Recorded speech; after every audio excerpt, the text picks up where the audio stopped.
श्रीमन्नारायणाय नमः। श्री विष्णु पुराण चतुर्थ अंश 14वां अध्याय अनमित्र और अंधक के वंश का वर्णन। श्री पराशर जी बोले, अनमित्रस्य पुत्र शिनिर्नामाभवत् तस्यापि सत्यकः सत्यकात् सात्यकीर्युधान परनामा तस्मादपि संजयः सत्पुत्रस्य कुणिः कुणेर्युगंधर इत्येते शैनेयः। अनमित्र के शिनि नामक पुत्र हुआ। शिनि के सत्यक और सत्यक से सात्यकी का जन्म हुआ, जिसका दूसरा नाम युयुधान था। तदंतर सात्यकी के संजय, संजय के कुणी और कुणी से युगंधर का जन्म हुआ। ये सब शैनेय नाम से विख्यात हुए। अनमित्र के वंश में ही पृश्नि का जन्म हुआ और पृश्नि से सफल्क की उत्पत्ति हुई, जिसका प्रभाव पहले वर्णन कर चुके हैं। सफल्क का चित्रक नामक एक छोटा भाई और था। सफल्क के गांदिनी से अक्रूर का जन्म हुआ और एक दूसरी स्त्री से उपमदगु, मृदामृग, विश्वारी, मेजय, गिरिक्षत्र, उपक्षत्र, शतघ्न, अरिमर्दन, धर्मदृग, दृष्टधर्म, गंधमोज, बाह और प्रतिबाह नामक पुत्र तथा सुतारा नामनी कन्या का जन्म हुआ। देववान और उपदेव ये दो अक्रूर के पुत्र थे तथा चित्रक के पृथु, विपृथु आदि अनेक पुत्र थे। कुकुर, भजमान, शुचिकंबल और बारिश ये 4 अंधक के पुत्र हुए। इनमें से कुकुर से दृष्ट, दृष्ट से कपोत रोमा, कपोत रोमा से बिलोमा तथा बिलोमा से तुम्बुरु के मित्र अनु का जन्म हुआ। अनु से आनक दुंदुभी, उससे अभिजित, अभिजित से पुनर्वसु और पुनर्वसु से आहुक नामक पुत्र और आहु की नामनी कन्या का जन्म हुआ। आहुक के देवक और उग्रसेन नाम के 2 पुत्र हुए। उनमें से देवक के देववान, उपदेव, सहदेव और देवरक्षित नामक 4 पुत्र हुए। इन चारों की बृकदेवा, उपदेवा, देवरक्षित, श्रीदेवा, शांतिदेवा, सहदेवा और देवकी ये 7 भगिनियाँ हुईं। ये सब वसुदेव जी को विवाही गई थीं। उग्रसेन के भी कंस, न्यागोद्र, सुनाम, आनहाव, शंकु, सुभूमि, राष्ट्रपाल, युद्ध तुष्टि और सुत तुष्टिमान नामक पुत्र तथा कंसा, कंसावती, सुतनु और राष्ट्रपालिका नाम की कन्याएं हुईं।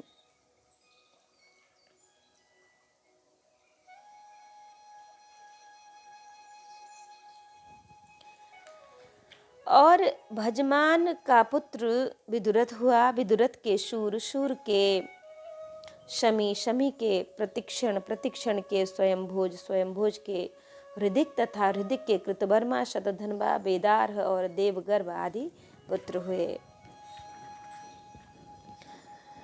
देवगर्भ के पुत्र शूरसेन थे। शूरसेन की मारिशा नाम की पत्नी थी।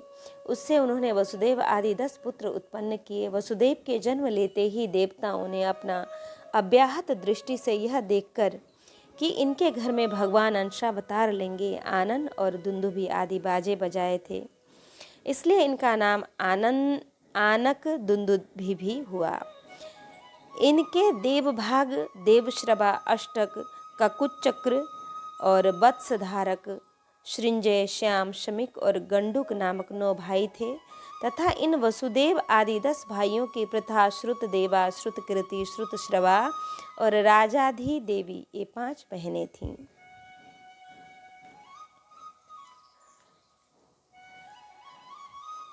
शूरसेन के कुंती नामक एक मित्र थे।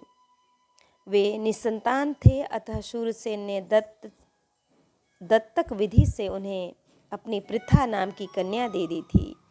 उसका राजा पांडु के साथ विवाह हुआ। उसके धर्म, वायु और इंद्र के द्वारा क्रमशः युधिष्ठिर, भीमसेन और अर्जुन नामक 3 पुत्र हुए। इनके पहले इनसे इनके अविवाहितावस्था में ही भगवान सूर्य के द्वारा कर्ण नामक एक कानिक पुत्र और हुआ था।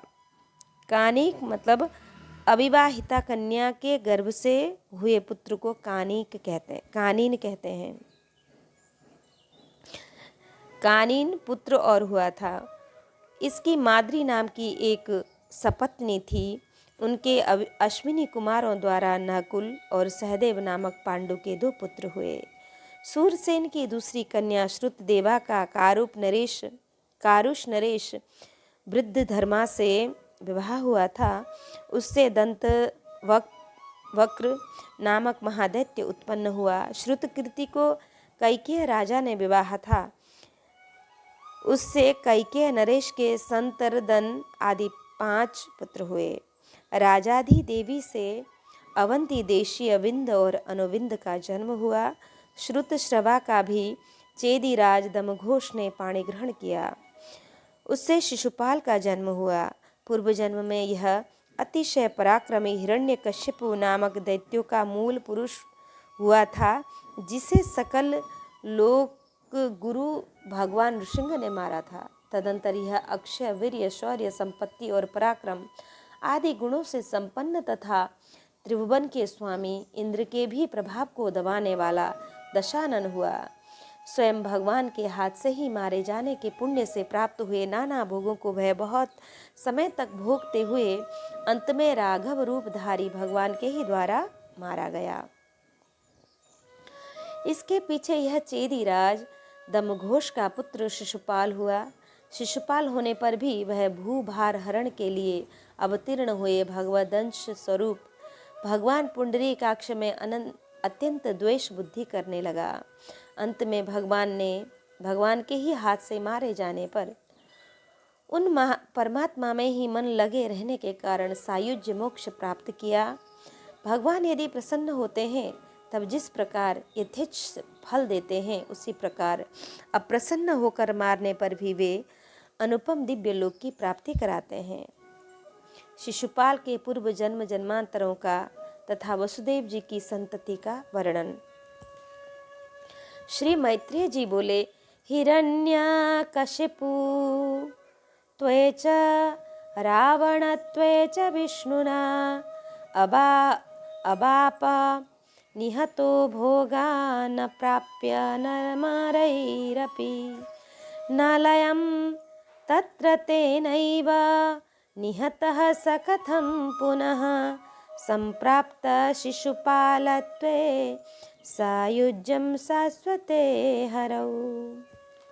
भगवान पूर्व जन्म में हिरण्यकशिपु और रावण होने पर इस शिशुपाल ने भगवान विष्णु के द्वारा मारे जाने से देव दुर्लभ भोगों को तो प्राप्त किया, किंतु यह उनमें लीन नहीं हुआ। फिर इस जन्म में ही उनके द्वारा मारे जाने पर इसने सनातन पुरुष श्री हरि में सायुज्य मोक्ष कैसे प्राप्त किया। हे समस्त धर्मात्माओं में श्रेष्ठ मुनिवर, यह बात सुनने की मुझे बड़ी ही इच्छा है। मैंने अत्यंत कुतूहल वश होकर आपसे यह प्रश्न किया है, कृपया इसका निरूपण कीजिए। श्री पराशर जी बोले, प्रथम जन्म में दैत्यराज हिरण्यकश्यप का वध करने के लिए संपूर्ण लोकों की उत्पत्ति स्थिति और नाश करने वाले भगवान ने शरीर ग्रहण करते समय नृसिंह रूप प्रकट किया था। उस समय हिरण्यकश्यप के चित्त में यह भाव नहीं हुआ था कि ये भगवान विष्णु हैं। केवल इतना ही विचार हुआ कि यह कोई निरतिशय पुण्य समूह से उत्पन्न हुआ प्राणी है। रजोगुण के उत्कर्ष से प्रेरित हो उसकी मति उस विपरीत भावना के अनुसार दृढ़ हो गई। अतः उसके भीतर ईश्वरीय भावना का योग न होने से भगवान के द्वारा मारे जाने के कारण ही रावण का जन्म लेने पर उसने संपूर्ण त्रिलोकी में सर्वाधिक भोग संपत्ति प्राप्त की। उन अनादि निधन पर ब्रह्म स्वरूप निराधार भगवान में चित्त न लगाने के कारण वह उन्हीं में लीन नहीं हुआ। इसी प्रकार रावण होने पर भी कामवश जानकी जी में चित्त लग जाने से भगवान दशरथ नंदन राम के द्वारा मारे जाने पर केवल उनके रूप का ही दर्शन हुआ था। ये अच्युत हैं ऐसी आसक्ति नहीं हुई, बल्कि मरते समय उसके अंतःकरण में केवल मनुष्य बुद्धि ही रही। फिर श्री अच्युत के मारे जाने के फलस्वरूप इसने संपूर्ण भूमंडल में प्रशंसित चेदीराज के कुल में शिशुपाल के रूप से जन्म लेकर अक्षय ऐश्वर्य प्राप्त किया। उस जन्म में वह भगवान के प्रत्येक नामों से तुच्छता की भावना करने लगा। उसका हृदय अनेक जन्म के द्वेषानुबंधन से युक्त था, अतः वह उनकी निंदा और तिरस्कार आदि करते हुए भगवान के संपूर्ण समयानुसार लीलाकृत नामों का निरंतर उच्चारण करता था। खिले हुए कमलदल के समान जिनकी निर्मल आंखें हैं, जो उज्जवल पीतांबर तथा निर्मल किरीट, केयूर हार और कटकादि धारण किए हुए हैं, तथा जिनकी लंबी लंबी 4 भुजाएं हैं और जो शंख चक्र गदा और पद्म धारण किए हुए हैं। भगवान का वह दिव्य रूप अत्यंत बंधन के कारण भ्रमण, भोजन, स्नान, आसन और शयन आदि संपूर्ण अवस्थाओं में कभी इसके चित्त से दूर न होता था। फिर गाली देते समय इन्हीं का नामोच्चारण करते हुए और हृदय में भी उन्हीं का ध्यान करते हुए जिस समय वह अपने वध के लिए हाथ में धारण किए चक्र के उज्जवल किरण जाल से सुशोभित अक्षय तेजस स्वरूप द्वेषादि संपूर्ण दोषों से रहित ब्रह्माभूत भगवान को देख रहा था, उसी समय तुरंत भगवत चक्र से मारा गया। भगवत स्मरण के कारण संपूर्ण पाप राशि के दग्ध हो जाने से भगवान के द्वारा उसका अंत हुआ और वह उन्हीं में लीन हो गया। इस प्रकार इस संपूर्ण रहस्य का मैंने तुमसे वर्णन किया। अहो, वे भगवान तो द्वेषानुबंधन के कारण भी कीर्तन और स्मरण करने से संपूर्ण देवता और असुरों को दुर्लभ परम फल देते हैं, फिर सम्यक भक्ति संपन्न पुरुषों की तो बात ही क्या है।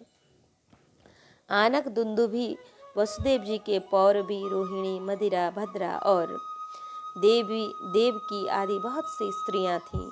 उनमें रोहिणी से वसुदेव ने बलभद्र, शठ, सारस और दुर्मद आदि कई पुत्र उत्पन्न किए तथा बलभद्र जी के रेवती से विशट और उल्मुक नामक 2 पुत्र हुए।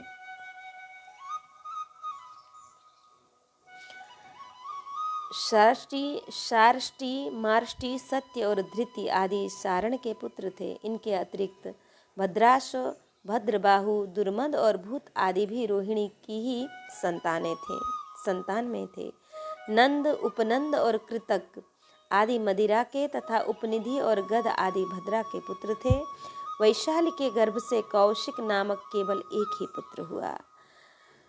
आनक दुंदुभि के देवकी से कीर्तिमान, सुषेण, उदायु, भद्रसेन, ऋजुदास तथा भद्रदेव नामक 6 पुत्र हुए। इन सब को कंस ने मार डाला था। पीछे भगवान की प्रेरणा से योगमाया ने देवकी के 7वें गर्भ को आधी रात के समय खींचकर रोहिणी के कुक्ष में स्थापित कर दिया। आकर्षण करने से इस गर्भ का नाम शंकर्षण हुआ। तदंतर संपूर्ण संसार रूप महावृक्ष के मूल स्वरूप भूत, भविष्यत और वर्तमान कालीन संपूर्ण देव, असुर और मुनिजन की बुद्धि के अगम्य तथा ब्रह्मा और अग्नि आदि देवताओं द्वारा प्रणाम करके भूभार हरण के लिए प्रसन्न किए गए आदि, मध्य और अंतरहीन भगवान वासुदेव ने देवकी के गर्भ से अवतार लिया तथा उन्हीं की कृपा से बढ़ी हुई महिमा वाली योग निद्रा भी नंद गोप की पत्नी यशोदा के गर्भ में स्थित हुई। उन कमल नयन भगवान के प्रकट होने पर यह संपूर्ण जगत प्रसन्न हुए। सूर्य, चंद्र आदि ग्रहों से संपन्न, सर्पादि के भय से शून्य, अधर्म आदि से रहित तथा स्वस्थ चित्त हो गया। उन्होंने प्रकट होकर इस संपूर्ण संसार को सन्मार्गावलंबी कर दिया। इस मर्त्यलोक में अवतीर्ण हुए भगवान की 16,101 रानियां थीं और उनमें रुक्मणी, सत्यभामा, जाम्बवती और चारुहासिनी आदि 8 मुख्य थीं। अनादि भगवान अखिल मूर्ति ने उनसे 1,80,000 पुत्र उत्पन्न किए और उनमें से प्रद्युम्न, चारुदेष्ण और सांब आदि 13 पुत्र प्रधान थे। प्रद्युम्न ने भी रुक्मिणी की पुत्री रुक्मवती से विवाह किया था। प्रद्युम्न ने भी रुक्मी की पुत्री रुक्मवती से विवाह किया था। उससे अनिरुद्ध का जन्म हुआ। अनिरुद्ध ने भी रुक्मी की पौत्री सुभद्रा से विवाह किया था। उससे वज्र उत्पन्न हुआ। वज्र का पुत्र प्रतिबाहु तथा प्रतिबाहु का सुचारु, इस प्रकार सैकड़ों हजारों पुरुषों की संख्या वाले यदुकुल की संतानों की गणना 100 वर्ष में भी नहीं की जा सकती, क्योंकि इस विषय में ये 2 श्लोक चरितार्थ हैं कि जो गृहाचार्य यादव कुमारों को धनुर्विद्या की शिक्षा देने में तत्पर रहते थे, उनकी संख्या 3,88,00,000 थी। फिर उन महात्मा यादवों की गणना तो कर ही कौन सकता है, जहाँ हजारों और लाखों की संख्या में सर्वदा यदुराज उग्रसेन रहते थे। देवासुर संग्राम में जो महाबली दैत्यगण मारे गए थे, वे मनुष्य लोक में उपद्रव करने वाले राजा लोग होकर उत्पन्न हुए। उनका नाश करने के लिए देवताओं ने यदुवंश में जन्म लिया, जिसमें कि 101 कुल थे। उनका नियंत्रण और स्वामित्व भगवान विष्णु ने ही किया। वे समस्त यादवगण उनकी आज्ञा अनुसार ही वृद्धि को प्राप्त हुए। इस प्रकार जो पुरुष इस वृष्णि वंश की उत्पत्ति के विवरण को सुनता है, वह संपूर्ण पापों से मुक्त होकर विष्णु लोक को प्राप्त हो जाता है। इस प्रकार मैंने तुमसे संपेक्ष में यदु के वंश का वर्णन किया, अतः तुर्वसु के वंश का वर्णन सुनो। तुर्वसु का पुत्र बन्ही था, बन्ही का भार्ग, भार्ग का भानु, भानु का त्रयिसानु, त्रयिसानु का करंदम और करंदम का पुत्र मरुत था। मरुत निसंतान था, इसलिए उसने पुरुष वंशीय दुष्यंत को पुत्र रूप से स्वीकार कर लिया। इस प्रकार ययाति के शाप से तुर्वसु के वंश ने पुरुवंश का ही आश्रय लिया। श्री पराशर जी बोले कि द्रुयु का पुत्र बभ्रु था, बभ्रु का सेतु, सेतु का आरब्ध, आरब्ध का गांधार, गांधार का धर्म, धर्म का धृत, घृत और घृत का दुर्दम, दुर्दम का प्रचेता तथा प्रचेता का पुत्र शतधर्म था। इसने उत्तरवर्ती बहुत से म्लेच्छों का आधिपत्य किया था। अनुवंश। श्री पराशर जी बोले, ययाति के चौथे पुत्र अनु के सभानल, चक्षु और परमेशु नामक 3 पुत्र थे। सभानल का पुत्र कालानल हुआ तथा कालानल के सृंजय, सृंजय के पुरंजय, पुरंजय के जन्मेजय और जन्मेजय के महाशाला, महाशाला के महाशाल, महाशाल के महामना और महामना के उशीनर तथा तितिक्षु नामक 2 पुत्र हुए। उशीनर के शिवी, नृग, नर, कृमि और वर्म नामक 5 पुत्र हुए। उनमें से शिवी के पृषदर्भ, सुवीर, केके और मद्रक ये 4 पुत्र थे। तितिक्षु का पुत्र रुषद्रथ हुआ। उसके हेम, हेम के सुतपा तथा सुतपा के बलि नामक पुत्र हुआ। इस बलि के क्षेत्र रानी में दीर्घतमा नामक मुनि ने अंग, बंग, कलिंग, सुईह और पौंड्र नामक 5 बालेय क्षत्रिय उत्पन्न किए। इन बलिपुत्रों की संतति के नामानुसार 5 देशों के भी ये नाम पड़े। इनमें से अंग से अपमान, अपमान से दिविरथ, दिविरथ से धर्मरथ और धर्मरथ से चित्ररथ का जन्म हुआ, जिसका दूसरा नाम रोमपाद था। इस रोमपाद के मित्र दशरथ जी थे।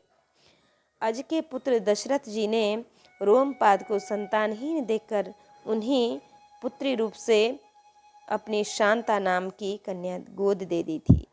रोमपाद का पुत्र चतुरंग था। चतुरंग के पृथुशाल तथा पृथुशाल के चंप नामक एक पुत्र हुआ, जिसने चंपा नाम की नगरी बसाई थी। चंपक के हर्यंग नामक पुत्र हुआ। हर्यंग से भद्ररथ, भद्ररथ से बृहद्रथ, बृहद्रथ से बृहत्कर्मा, बृहत्कर्मा से बृहद्भानु, बृहद्भानु से बृहन्मना, बृहन्मना से जयद्रथ का जन्म हुआ। जयदत्त की ब्राह्मण और क्षत्रिय के संसर्ग से उत्पन्न हुई पत्नी के गर्भ से विजय नामक पुत्र का जन्म हुआ। विजय के धृति नामक पुत्र हुआ। धृति के धृतव्रत, धृतव्रत के सत्यकर्मा और सत्यकर्मा के अतिरथ का जन्म हुआ, जिसने कि स्नान के लिए गंगा जी में जाने पर पिटारी में रखकर पृथा द्वारा बहाए हुए कर्ण को पुत्र रूप से पाया था। इस कर्ण का पुत्र वृषसेन था। बस अंगवंश इतना ही है। इसके आगे पुरुवंश का वर्णन सुनो। श्री पराशर जी बोले, पुरु का वंश जन्मेजय था। जन्मेजय का प्रचिनवान, प्रचिनवान का प्रवीर, प्रवीर का मनुष्य, मनुष्य का अभयद, अभयद, अभयद का सुद्यु, सुद्यु, सुद्यु का बहुगत, बहुगत का संयाति, संयाति का अहमयाति तथा अहमयाति का पुत्र रौद्राश्व था। रौद्राश्व के ऋतेश, कक्षक, स्थंडिलेषु, कृतेषु, जलेषु, धर्मेषु, धृतेषु, थलेषु, संतनेषु और वनेषु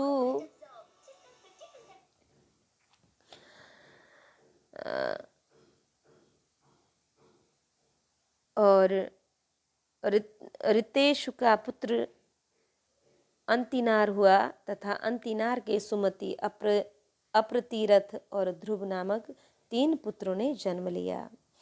इनमें से अप्रतिरथ का पुत्र कण्व और कण्व मेधातिथि, कण्व का मेधातिथि हुआ, जिसकी संतान कान्वय ब्राह्मण हुए। अप्रतिरथ का दूसरा पुत्र एलिन था।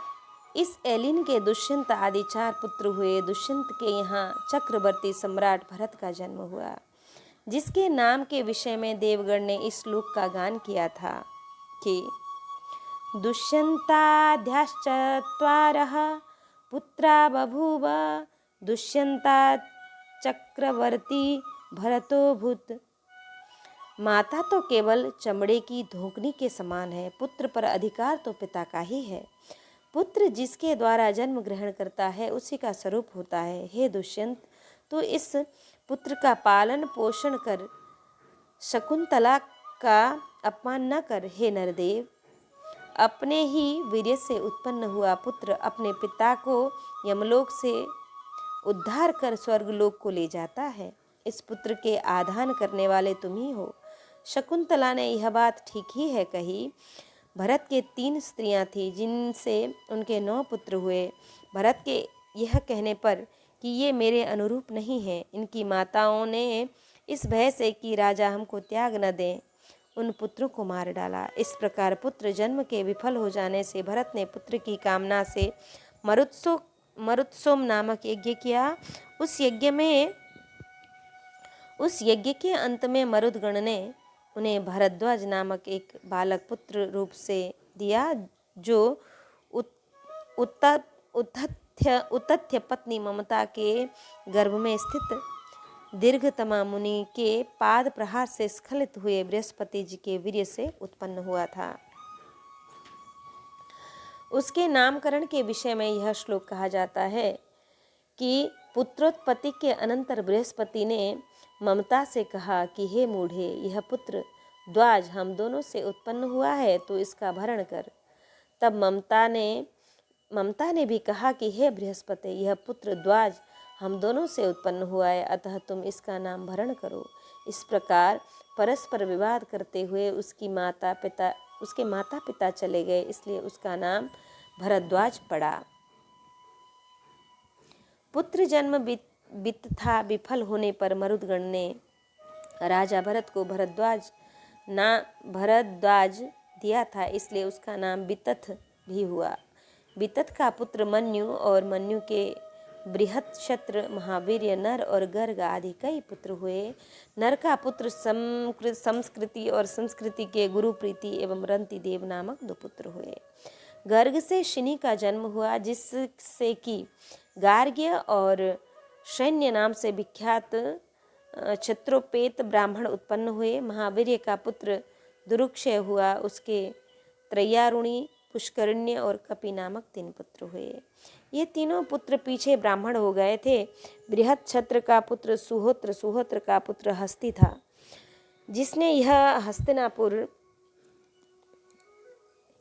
नामक नगर बसाया था। और हस्ती के 3 पुत्र अजमीड, द्विमीड और पुरमीड थे। अजमीड के कण्व और कण्व के मेधातिथि नामक पुत्र हुआ, जिससे कि कांड्यायन ब्राह्मण उत्पन्न हुए।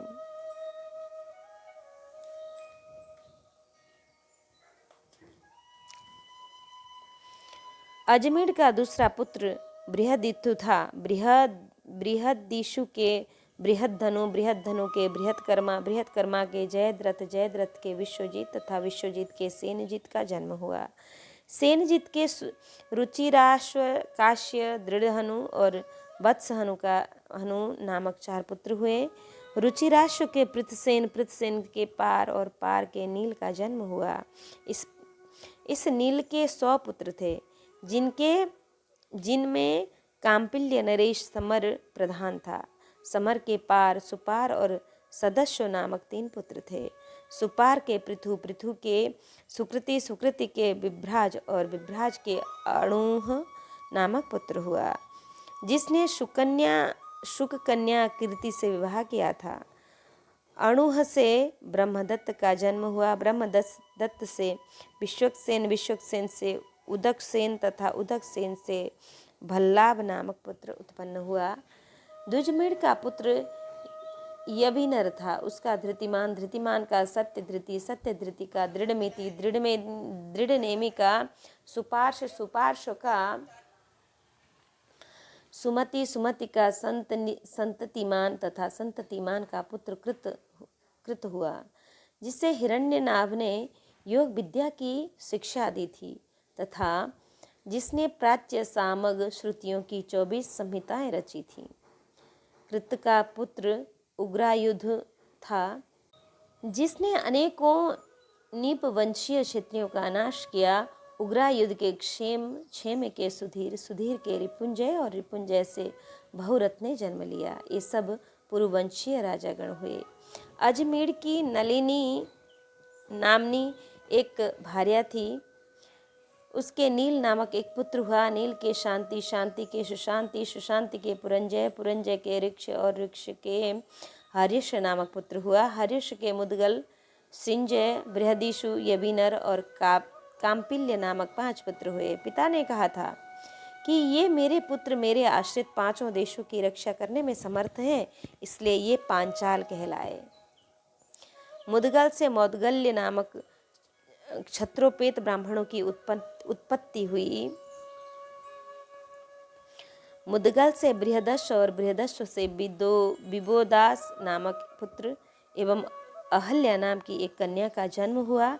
अहल्या से महर्षि गौतम के द्वारा सतानंद का जन्म हुआ। सतानंद से धनुर्वेद का पारदर्शी सत्यधृति उत्पन्न हुआ और एक अप्सराओं में श्रेष्ठ उर्वशी को देखकर सत्यधृति का वीर्य स्खलित होकर शरस्तंभ सरकंडे पर पड़ा। उससे 2 भागों में बट जाने के कारण पुत्र और पुत्री रूप 2 संतानें हुई। उन्हें मृगया के लिए गए हुए राजा शांतनु कृपावश ले आए। तदंतर पुत्र का नाम कृप हुआ और कन्या अश्वत्थामा की माता द्रोणाचार्य की पत्नी कृपि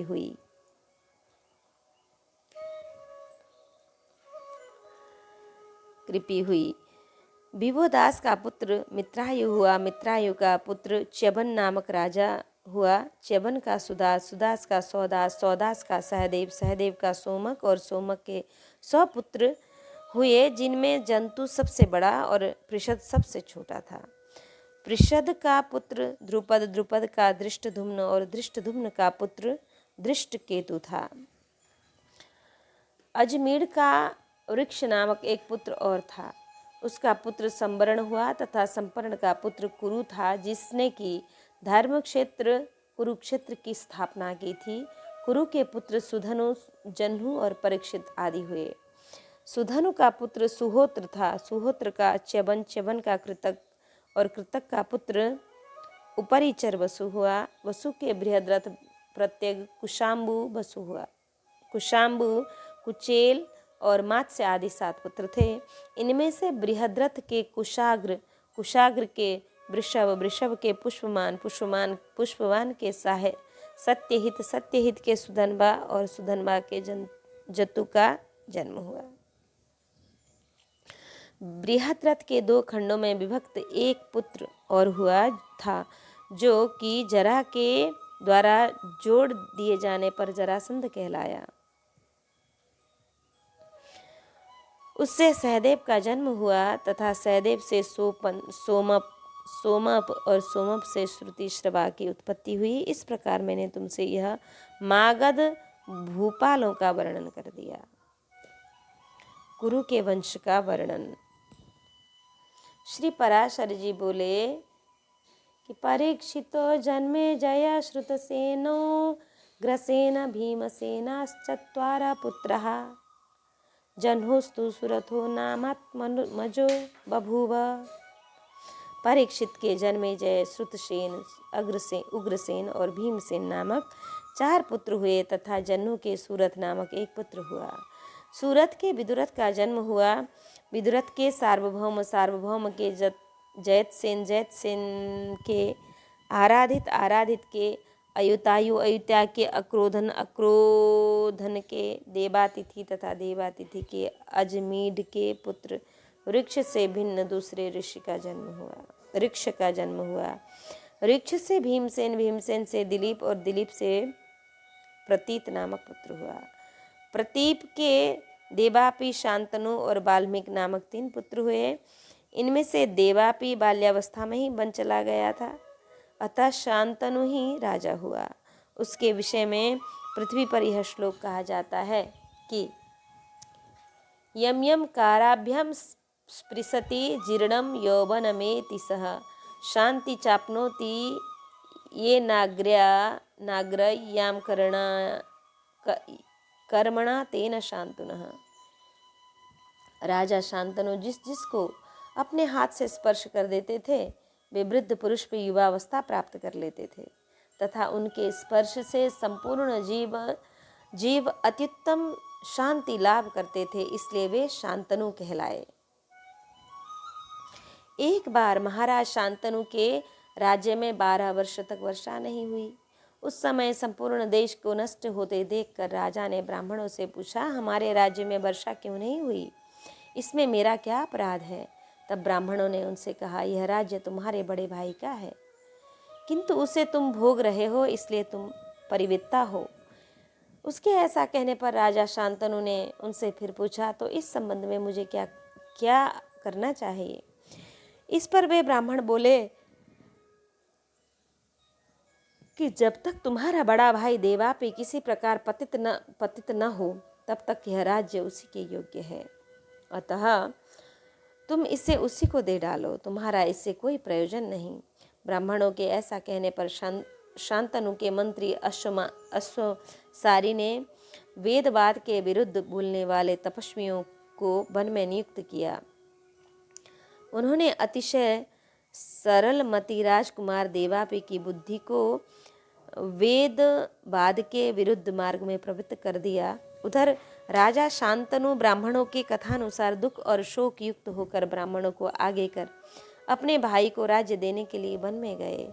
वन में पहुंचने पर वे ब्राह्मणगण परम विनीत राजकुमार देवापि के आश्रम पर उपस्थित हुए और उनसे ज्येष्ठ भ्राता को ही राज्य करना चाहिए, इस अर्थ के समर्थक अनेक वेदानुकूल वाक्य कहने लगे।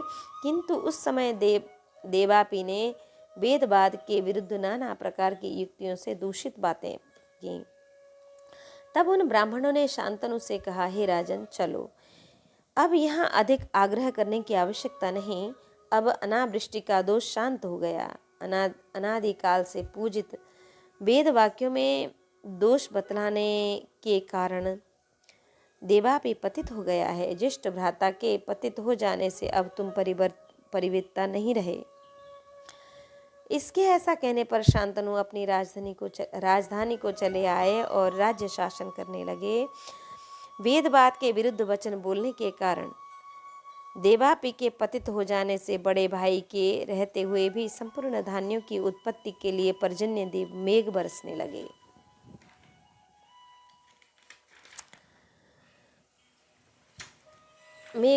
लगे। बाल्हिक के सोमदत्त नामक पुत्र हुआ तथा सोमदत्त के भूरिश्रभा और शल्य नामक 3 पुत्र हुए। और शांतनु के गंगा जी से अतिशय कीर्तिमान तथा संपूर्ण शास्त्रों का जानने वाला भीष्म नामक पुत्र हुआ। शांतनु ने सत्यवती से चित्रांगद और विचित्रवीर्य नामक 2 पुत्र और भी उत्पन्न किए। उसमें से चित्रांगद को तो बाल्यावस्था में ही चित्रांगद नामक गंधर्व ने युद्ध में मार डाला। विचित्रवीर्य ने काशीराज की पुत्री अंबिका और अंबालिका से विवाह किया।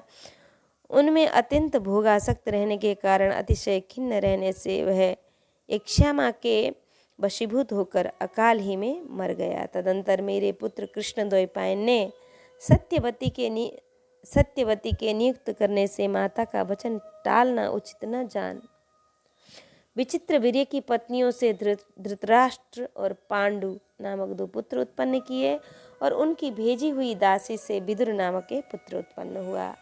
धृतराष्ट्र ने भी गांधारी से दुर्योधन और दुशासन आदि 100 पुत्रों को जन्म दिया। पांडु वन में आखेट करते समय ऋषि के शाप से संतानोत्पादन में असमर्थ हो गए थे। अतः उनकी स्त्री कुंती से धर्म, वायु और इंद्र ने क्रमशः युधिष्ठिर, भीम और अर्जुन नामक 3 पुत्र तथा माद्री से दोनों अश्विनी कुमारों ने नकुल और सहदेव नामक 2 पुत्र उत्पन्न किए। इस प्रकार उनके 5 पुत्र हुए। उन पांचों के द्रौपदी से 5 ही पुत्र हुए। उनमें से युधिष्ठिर से प्रतिविंध्य, भीमसेन से श्रुतसेन, अर्जुन से श्रुतकृति और नकुल से श्रुतानीक तथा सहदेव से श्रुतकर्मा का जन्म हुआ। इनके अतिरिक्त पांडवों के और भी कई पुत्र हुए, जैसे युधिष्ठिर से योधेयी के देवक नामक पुत्र हुआ, भीमसेन से हिडम्बा के घटोत्कच और काशी से सर्वज्ञ नामक पुत्र हुआ, सहदेव से विजया के सुहोत्र का जन्म हुआ, नकुल से रेणुमति से निर्मित्र को उत्पन्न किया, अर्जुन ने नागकन्या उलूपी से इरावान नामक पुत्र हुआ, मणिपुर नरेश की पुत्री से अर्जुन ने पुत्री का धर्मानुसार बभ्रुवाहक नामक एक पुत्र उत्पन्न किया तथा उसके सुभद्रा से अभिमन्यु का जन्म हुआ, जो कि बाल्यावस्था में ही बड़ा बल पराक्रम संपन्न तथा अपने संपूर्ण शत्रुओं को जीतने वाला था। तदंतर कुल के क्षीण हो जाने पर जो अश्वत्थामा के प्रहार किए हुए ब्रह्मास्त्र द्वारा गर्भ में ही भस्मीभूत हो चुका था, किंतु फिर जिन्होंने अपनी इच्छा से ही माया मानव देह धारण किया, उन सकल सुरासुर वंदित चरणारविंद श्री कृष्णचंद्र के प्रभाव से पुनः जीवित हो गया। उस परीक्षित ने अभिमन्यु के द्वारा उत्तरा के गर्भ से जन्म लिया, जो कि इस समय इस प्रकार धर्म पूर्वक संपूर्ण भूमंडल का शासन कर रहा है, जिससे भविष्य में भी उसकी संपत्ति क्षीण न हो। श्री पराशर जी बोले, अब मैं भविष्य में होने वाले राजाओं का वर्णन सुनना चाहता हूँ। इस समय जो परीक्षित नामक महाराज हैं, इनके जन्मेजय, श्रुतसेन, उग्रसेन और भीमसेन नामक 4 पुत्र होंगे। जन्मेजय का पुत्र शतानीक होगा और यज्ञ बल्क से वेदाध्ययन कर, कृप से शस्त्र विद्या प्राप्त कर, विषम विषय से विरक्त चित्त हो, महर्षि शौनक के उपदेश से आत्मज्ञान में निपुण होकर परम निर्वाण पद प्राप्त करेगा। और शतानिक का पुत्र अश्वमेध दत्त होगा। उसके अधिसीम कृष्ण तथा अधिसीम कृष्ण के निचक्नु नामक पुत्र होगा। जो कि गंगा जी द्वारा हस्तिनापुर के वहां ले जाने पर कौशाम्बीपुरी में निवास करेगा। निचकनु का पुत्र उष्ण होगा, उष्ण का विचित्र रथ, विचित्र रथ का सुचि रथ, सुचि रथ का वृष्णिमान, वृष्णिमान का सुषेण, सुषेण का सुनीत, सुनीत का नृप, नृप का चक्षु, चक्षु का सुखाबल, सुखाबल का परिप्लव, परिप्लव का सुनय, सुनय का मेधावी, मेधावी का रिपुंजय, रिपुंजय का मृदु, मृदु का तिग्म, तिग्म का बृहरथ, वृत्रथ और रिपुंजय का मृदु, मृदु का तिग्म, तिग्म का बृहद्रथ, बृहद्रथ का वसुदान, वसुदान का दूसरा शतानिक, शतानिक का उदयन नामक, उदयन का अहिनर, अहिनर का दंडपाणी, दंडपाणी का निर्मित्र तथा निर्मित्र का पुत्र क्षेमक होगा। इस विषय में यह श्लोक प्रसिद्ध है। जो वंश ब्राह्मण और क्षत्रियों की उत्पत्ति का कारण रूप तथा नाना राजर्षियों से सभाजित है, वह कलयुग में राजा क्षेम के उत्पन्न होने पर समाप्त हो जाएगा। भविष्य में होने वाले इक्ष्वाकु वंशीय राजाओं का वर्णन। श्री पराशर जी बोले, अब मैं भविष्य में होने वाले इक्ष्वाकु वंशीय राजाओं का वर्णन करता हूँ। बृहद्वल का पुत्र बृहत्क्षण होगा, उसका उरक्षय, उरक्षय का वत्सव्यूह, वत्सव्यूह का प्रतिव्योम, प्रतिव्योम का दिवाकर, दिवाकर का सहदेव, सहदेव का बृहदश्व, बृहदश्व का भानुरथ, भानुरथ का प्रतिताश, प्रतिताश का सुप्रतीक, सुप्रतीक का मरुदेव, मरुदेव का सुनक्षत्र, सुनक्षत्र का किन्नर, किन्नर का अंतरिक्ष, अंतरिक्ष का सुपर्ण, सुपर्ण का अमित्रजित, अमित्रजित का बृहद्रात, बृहद्राज, बृहद्राज का धर्मी, धर्मी का कृतंजय, कृतंजय का रणंजय, रणंजय का संजय, संजय का शाक्य, शाक्य का शुद्धोधन, शुद्धोधन का राहुल, राहुल का प्रसेनजित, प्रसेनजित का क्षुद्रक, क्षुद्रक का कुंडक, कुंडक का सूरत और सूरत का सुमित्र नामक पुत्र होगा। ये सब इक्ष्वाकु के वंश में बृहद्वल की संतानें होंगी। इस वंश के संबंध में यह श्लोक प्रसिद्ध है। यह इक्ष्वाकु वंश राजा सुमित्र तक रहेगा, क्योंकि कलयुग में राजा सुमित्र के होने पर फिर यह समाप्त हो जाएगा। श्री पराशर जी बोले, अब मैं मगध देशीय बृहद्रथ की भावी संतान का अनुक्रम से वर्णन करूंगा। इस वंश में महाबलवान और पराक्रमी जरासंध आदि राजागण प्रधान थे। जरासंध का पुत्र सहदेव, सहदेव के सोमापी नामक पुत्र होगा। सोमापी के श्रुतशबा, श्रुतशबा के अयुतायु, अयुतायु के निर्मित्र, निर्मित्र के सुनेत्र, सुनेत्र के बृहत्कर्मा, बृहत्कर्मा के सेनजित, सेनजित के श्रुतंजय, श्रुतंजय के विप्र तथा विप्र के सूचि नामक एक पुत्र होगा। सूचि के क्षेम्य, क्षेम्य के सुब्रत, सुब्रत के धर्म, धर्म के सुश्रवा, सुश्रवा के दृढ़सेन, दृढ़सेन से सुबल, सुबल के सुनीत, सुनीत के सत्यजित, सत्यजित के विश्वजित और विश्वजित के रिपुंजय का जन्म होगा। इस प्रकार बृहद्रथ वंशीय राजागण 1 सहस्त्र वर्ष पर्यंत मगध में शासन करेंगे। श्री पराशर जी बोले, बृहद्रथ वंश का रिपुंजय नामक जो अंतिम राजा होगा, उसका सुनीक नामक एक मंत्री होगा। वह अपने स्वामी रिपुंजय को मारकर अपने ही पुत्र प्रद्योत का राज्याभिषेक करेगा। उसका पुत्र बलाक होगा।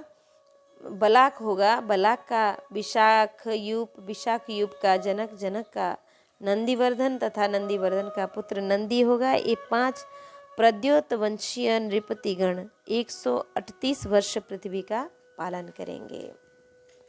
नंदी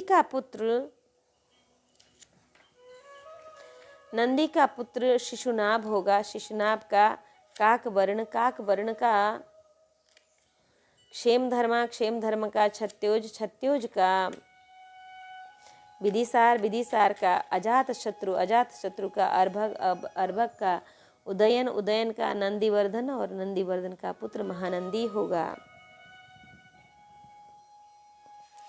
ये शिशुनाभ वंशीय नृपतिगण 362 वर्ष पृथ्वी का शासन करेंगे। महानंदी के शुद्रा के गर्भ से उत्पन्न महापद्य नामक नंद दूसरे परशुराम के समान संपूर्ण क्षेत्रियों का नाश करने वाला होगा तब से शूद्र जातीय राजा राज्य करेंगे।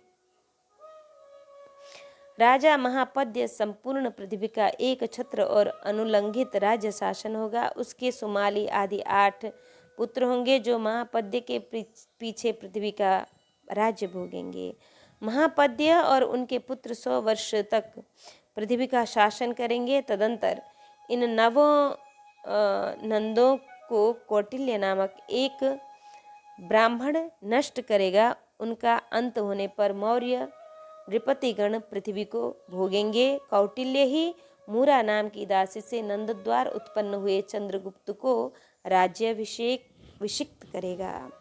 चंद्रगुप्त का पुत्र बिंदुसार, बिंदुसार का अशोकवर्धन, अशोकवर्धन का सुयशा, सुयशा का दशरथ, दशरथ का संयुत, संयुत का शालीशुक, शालीशुक का सोम शर्मा, सोम शर्मा का शतधन्वा तथा शतधन्वा का बृहद्रथ होगा। इस प्रकार 173 वर्ष तक ये 10 मौर्य वंशी राजा राज्य करेंगे। उनके अनंतर पृथ्वी में 10 शुंग वंशीय राजागण होंगे।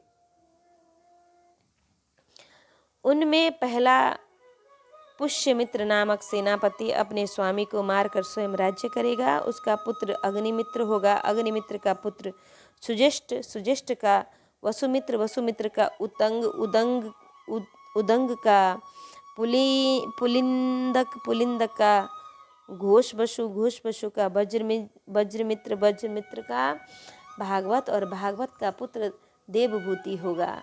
ये शुंगन नरेश 112 वर्ष पृथ्वी का भोग करेंगे। उसके अनंतर यह पृथ्वी कण्व भूपालों के अधिकार में चली जाएगी। शुंग वंशीय अति व्यसनशील राजा देवभूति को कण्व वंशीय नामक वसुदेव नामक उसका मंत्री मारकर स्वयं राज्य भोगेगा। उसका पुत्र भूमित्र, भूमित्र का नारायण तथा नारायण का पुत्र सुशर्मा होगा। ये 4 काण्व भूपतिगण 45 वर्ष पृथ्वी के अधिपति रहेंगे। कण्व वंशीय सुशर्मा को उसका बलिपुच्छक नाम वाला आंध्र जातीय सेवक मारकर स्वयं पृथ्वी का भोग करेगा। उसके पीछे उसका भाई कृष्ण पृथ्वी का स्वामी होगा। इसका पुत्र शांतकर्णी होगा। शांतकर्णी का पुत्र पूर्णोत्संग, पूर्णोत्संग का सातकर्णी, सातकर्णी का लंबोदर, लंबोदर का पीकल, पीकल का मेधस्वाति, मेधस्वाति का पटुमान, पटुमान का अरिष्टकर्मा, अरिष्टकर्मा का हालाहल, हालाहल का पललक, पललक का पुलिंदसेन, पुलिंदसेन का सुंदर, सुंदर सातकर्णी, सातकर्णी का शिवस्वाति, शिवस्वाति का गोमती पुत्र, गोमती पुत्र का अलिमान, अलिमान का शांतकर्णी, दूसरा शांतकर्णी का शिवश्रित, शिवश्रित का शिवस्कंद, शिवस्कंद का यज्ञश्री, यज्ञश्री का द्वियज्ञ, द्वियज्ञ का चंद्रश्री तथा चंद्रश्री का पुत्र पुलोमाची होगा। इस प्रकार ये 3 आंध्रभृत्य राजागण 456 वर्ष पृथ्वी को भोगेंगे। इसके पीछे 7 आभीर और 10 गर्दभील राजा होंगे। फिर 16 शक राजा होंगे। उनके पीछे 8 यवन, 14 तुर्क, 13 मुंड, गुरुंड और 11 मौन जातीय राजा लोग इस 1090 वर्ष पृथ्वी का शासन करेंगे। इनमें से भी 11 मौन राजा पृथ्वी को 300 वर्ष तक भोगेंगे। उनके उच्छिन्न होने पर कैंकिल नामक यवन जातीय अभिषेक रहित राजा होंगे।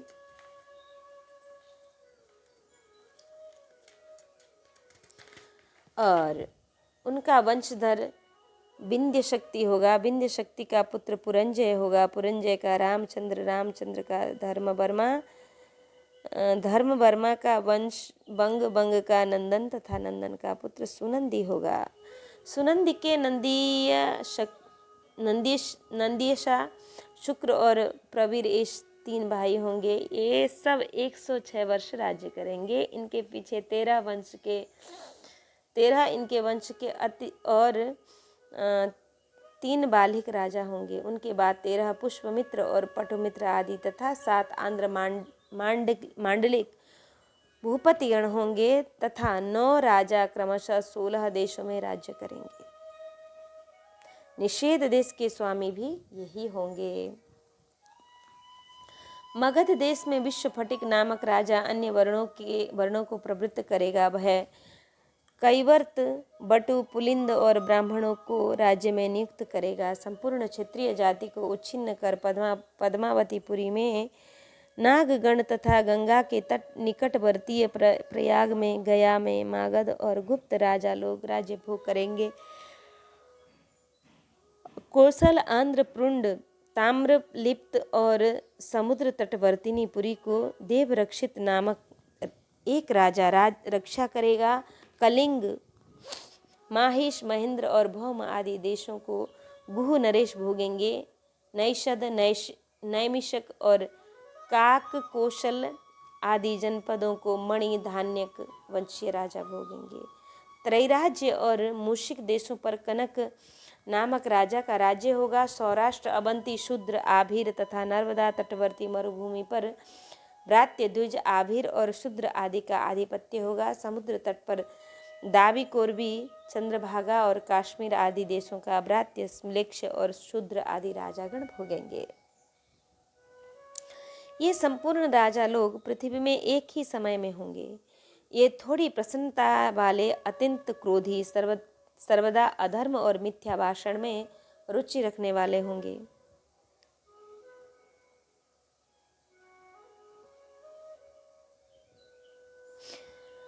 अल्प शक्ति, तमह प्रदान, उत्थान के साथ ही पतनशील, अल्पायु, महती कामना वाले, अल्प पुण्य और अत्यंत लोभी होंगे। ये संपूर्ण देशों को परस्पर मिला देंगे तथा उन राजाओं के आश्रय से ही बलवान और उन्हीं के स्वभाव का अनुकरण करने वाले म्लेच्छ तथा आर्य विपरीत आचरण करते हुए सारी प्रजा को नष्ट भ्रष्ट कर देंगे। तब दिन दिन धर्म और अर्थ का थोड़ा थोड़ा ह्रास तथा क्षय होने के कारण संसार का क्षय हो जाएगा। उस समय अर्थ ही कुलीनता का हेतु होगा, बल ही संपूर्ण धर्म का हेतु होगा, पारस्परिक रुचि ही दाम्पत्य संबंधी हेतु होगी, स्त्रीत्व ही उपभोग का हेतु होगा, अर्थात स्त्री जाति कुल आदि का विचार न होगा। मिथ्या भाषण ही व्यवहार में सफलता प्राप्त करने का हेतु होगा। जल की सुलभता और सुगमता ही पृथ्वी की स्वीकृति का हेतु होगा, अर्थात पुण्य क्षेत्रादि का कोई विचार न होगा। जहाँ की जलवायु उत्तम होगी वहीं भूमि उत्तम मानी जाएगी। यज्ञोपवीत ही ब्राह्मणत्व का हेतु होगा, रत्नादि धारण करना ही प्रशंसा का हेतु होगा।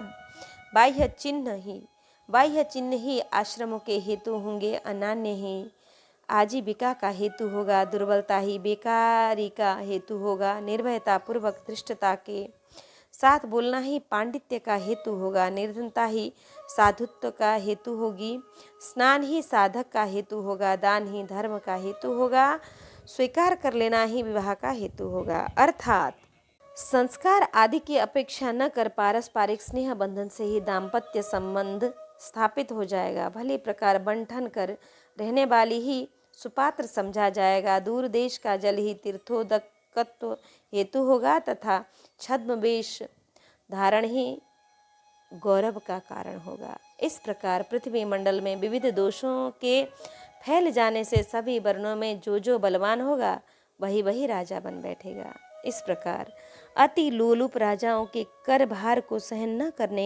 न कर सकने के कारण प्रजा पर्वत कंदराओं का आश्रय लेगी तथा मधु, शाक, मूल, फल, पत्र और पुष्प खाकर दिन काटेगी। वृक्षों के पत्र और बलकल ही उनके पहनने तथा ओढ़ने के कपड़े होंगे। अधिक संतानें होंगी। सब लोग शीत, वायु, घाम और वर्षा आदि के कष्ट सहेंगे। कोई भी 23 वर्ष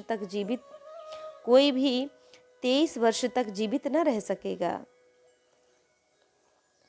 इस प्रकार कलयुग में यह संपूर्ण जन समुदाय निरंतर क्षीण होता रहेगा।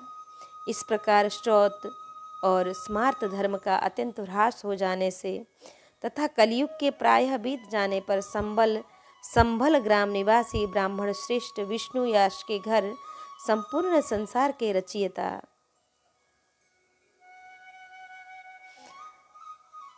चराचर गुरु आदि मद्यंत शून्य ब्रह्ममय आत्मस्वरूप भगवान वासुदेव अपने अंश से अष्टैकश्वर्य युक्त कल की रूप से संसार में अवतार लेकर असीम शक्ति और महात्म्य से संपन्न हो सकल म्लेच्छ दस्यु दुष्टाचारी तथा दुष्ट चित्तों का क्षय करेंगे और समस्त प्रजा को अपने अपने धर्म में नियुक्त करेंगे।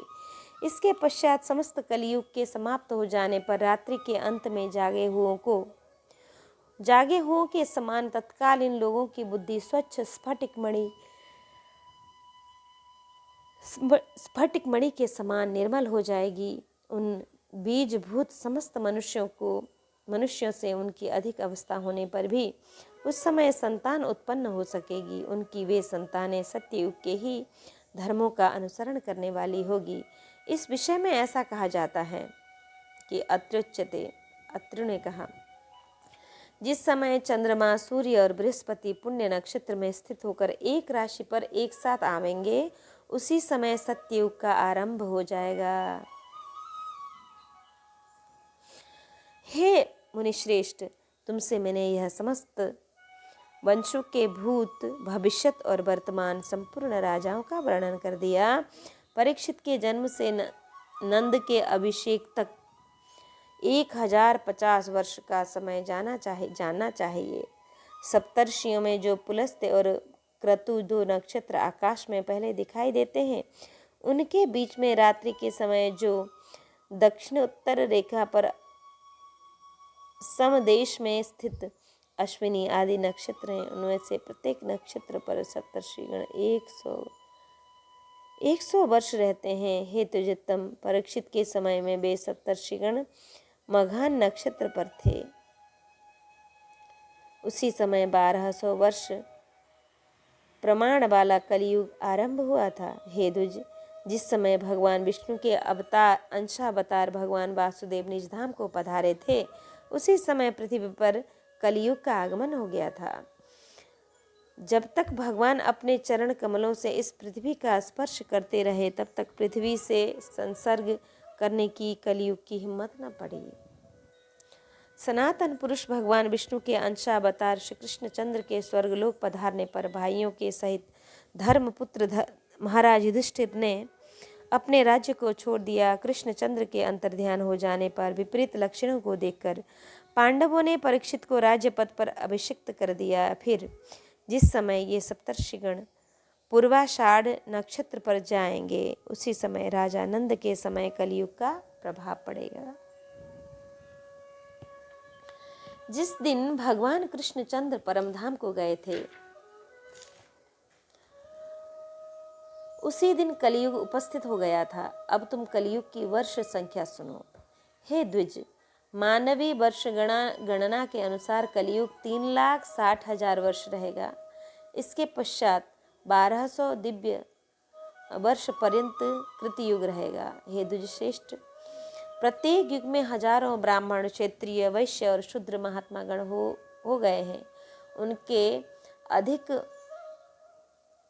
उनके बहुत अधिक संख्या में होने से तथा समानता होने के कारण कुलों में पुनरुक्ति हो जाने के भय से मैंने उन सब के नाम नहीं बतलाए हैं।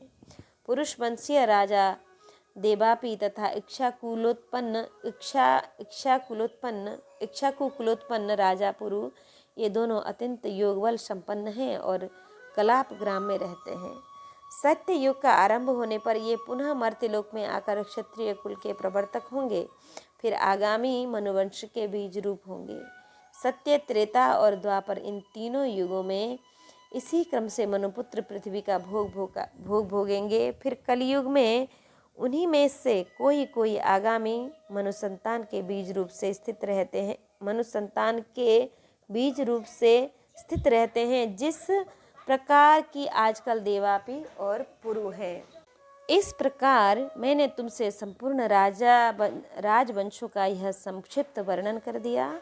इनका पूर्णतः वर्णन तो 100 वर्ष में भी नहीं किया जा सकता। इस हेय भूपतिगण हो गए हैं। इस हेय शरीर के मोह से अंधे हुए ये तथा और भी ऐसे अनेक भूपतिगण हो गए हैं, जिन्होंने इस पृथ्वी मंडल को अपना अपना माना है।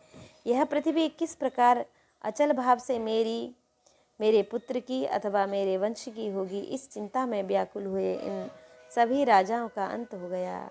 इसी चिंता में डूबे रहकर इन संपूर्ण राजाओं के पूर्वतरवर्ती राजा लोग चले गए और इसी में मग्न रहकर आगामी भूपतिगण भी मृत्यु के मुख में चले गए। इस प्रकार अपने को जीत लेने के लिए राजाओं को अथक उद्योग करते देखकर वसुंधरा शरतकालीन पुष्पों के रूप में मानो हंस रही है। हे मैत्रेय, अब तुम पृथ्वी के कहे हुए कुछ श्लोकों को सुनो। पूर्व काल में इन्हें असित मुनि ने धर्मध्वजी राजा जनक को सुनाया था। पृथ्वी कहती है, अहो बुद्धिमान होते हुए भी इन राजाओं को यह कैसा मोह हो रहा है, जिनके कारण ये बुलबुले के समान क्षणस्थायी होते हुए भी अपनी स्थिरता में इतना विश्वास रखते हैं।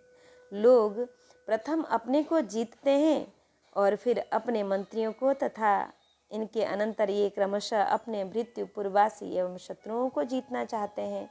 इसी क्रम में हम समुद्र पर्यंत इस संपूर्ण पृथ्वी को जीत लेंगे। ऐसी बुद्धि से मोहित हुए ये लोग अपनी निकटवर्तिनी मृत्यु को नहीं देखते हैं। यदि समुद्र से घिरा हुआ यह संपूर्ण भूमंडल अपने वश में भी हो जाए तो भी मनोजय की अपेक्षा इसका मूल्य ही क्या है, क्योंकि मोक्ष तो मनोजय से ही प्राप्त होता है, जिसे छोड़कर उनके पूर्वज चले गए तथा जिससे अपने साथ लेकर इनके पिता भी नहीं गए। उसी मुझ को अत्यंत मूर्खता के कारण ये राजा लोग जीतना चाहते हैं। जिनका चित्त ममतामय है, उन पिता पुत्र और भाइयों में अत्यंत मोह के कारण मेरे ही लिए परस्पर कलह होता है। जो राजा लोग यहाँ हो चुके हैं, उन सभी की ऐसी कुबुद्धि रही है कि यह संपूर्ण पृथ्वी मेरी ही है और मेरे पीछे यह सदा मेरी संतान की ही रहेगी। इस प्रकार मेरे में ममता करने वाले एक राजा को मुझे छोड़कर मृत्यु के मुख में जाते हुए देखकर भी न जाने कैसे उसका उत्तराधिकारी अपने हृदय में मेरे लिए ममता को स्थान दे देता है। जो लोग दूतों के द्वारा अपने शत्रुओं को इस प्रकार कहलाते हैं कि यह पृथ्वी मेरी है, तुम लोग इसे तुरंत छोड़कर चले जाओ, उन पर मुझे बड़ी हंसी आती है और फिर उन मूढ़ों पर मुझे दया भी आ जाती है। श्री पराशर जी बोले, हे मैत्रेय, पृथ्वी के कहे हुए इन श्लोकों को जो पुरुष सुनेगा, उनकी ममता इस प्रकार लीन हो जाएगी जैसे सूर्य के तपते समय बर्फ पिघल जाता है। इस प्रकार मैंने तुमसे भली प्रकार मनु के वंश का वर्णन कर दिया। जिस वंश के राजागण स्थिति कारक भगवान विष्णु के अंश थे, जो पुरुष इस मनुवंश का क्रमशः श्रवण करता है, उस शुद्धात्मा के संपूर्ण पाप नष्ट हो जाते हैं। जो मनुष्य जितेंद्रिय होकर सूर्य और चंद्रमा के इन प्रशंसनीय वंशों का वर्णन सुनता सुनाता है, वह अतुलित धन धान्य और संपत्ति प्राप्त कर लेता है। महाबलवान, महावीर्यशाली, अनंत धन संचय करने वाले तथा परम निष्ठावान इक्ष्वाकु, जन्हु, मांधाता, सगर, अभिक्षित, रघुवंशीय राजागण तथा नहुष और ययाति आदि के चरित्रों को सुनकर जिन्हें कि काल ने आज कथा मात्र ही शेष रखा है, प्रज्ञावान मनुष्य पुत्र, स्त्री, गृह, क्षेत्र और धन आदि में ममता न करेगा। जिन पुरुष श्रेष्ठ ने ऊर्ध्वबाहु होकर अनेक वर्ष पर्यंत कठिन तपस्या की थी तथा विविध प्रकार के यज्ञों का अनुष्ठान किया था, आज उन अति बलवान और वीरशाली राजाओं की काल ने केवल कथा मात्र ही छोड़ दी है। जो पृथु अपने शत्रु समूह को जीतकर स्वच्छंद गति से समस्त लोकों में विचरता था, आज वही काल वायु की प्रेरणा से अग्नि में फेंके हुए सेमर की रुई के ढेर के समान नष्ट भ्रष्ट हो गया है।